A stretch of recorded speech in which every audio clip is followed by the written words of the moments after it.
नमस्कार आप सबको। स्वागत है आप सबका फिर से अपने इस यूट्यूब चैनल भजन और हिंदी कहानियाँ में। अगर आपने अभी तक चैनल को सब्सक्राइब नहीं किया है तो सब्सक्राइब ज़रूर कर लें। साथ ही बेल आइकन को भी प्रेस कर लें जिससे आपको आने वाली वीडियो की नोटिफिकेशन मिलती रहे। आज की हमारी कहानी है चांद पर खरगोश। गंगा के किनारे एक वन में खरगोश रहता था। उसके 3 मित्र थे, बंदर, सियार और उदबिलाव। चारों ही मित्र दानवीर बनना चाहते थे। एक दिन बातचीत के क्रम में उन्होंने उपोस्त के दिन परम दान का निर्णय लिया, क्योंकि उस दिन के दान का संपूर्ण फल प्राप्त होता है। ऐसी बोधों की अवधारणा रही है। जब उपोस्त का दिन आया तो सुबह सवेरे सारे ही मित्र भोजन की तलाश में अपने अपने घरों से बाहर निकले।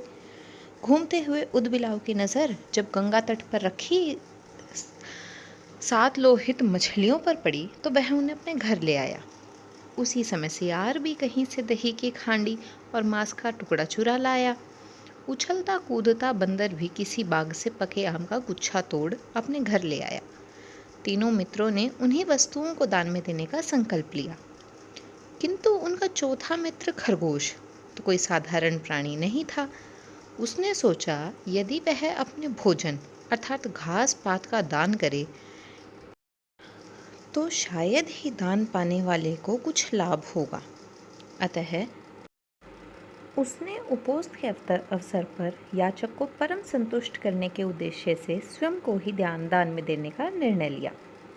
उसके स्वयं के त्याग का निर्णय संपूर्ण ब्रह्मांड को दोलायमान करने लगा और शक के आसन को भी तप्त करने लगा। वैदिक परंपरा में शक को शक्र या इंद्र कहते हैं।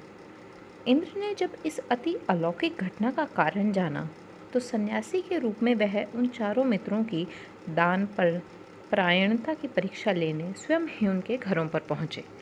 उदबिलाव, सियार और बंदर ने शक को अपने अपने घरों से क्रमशः मछलियाँ, मांस और दही और पके हुए आम के गुच्छे दान में देना चाहा, किंतु शक ने उनके द्वारा दी गई दान की वस्तु को ग्रहण नहीं किया। फिर वह खरगोश के पास पहुँचे और दान की याचना की। खरगोश ने दान के उपयुक्त अवसर को जान याचक को अपने संपूर्ण शरीर के मांस को अंगीठी में सेक देने का प्रस्ताव। जब अंगीठी जलाई गई तो उसने 3 बार अपने रोमों को झटका ताकि उसके रोमों में बसे छोटे जीव आग में न जल जाएं। फिर वह बड़ी शालीनता के साथ जलती आग में कूद पड़ा।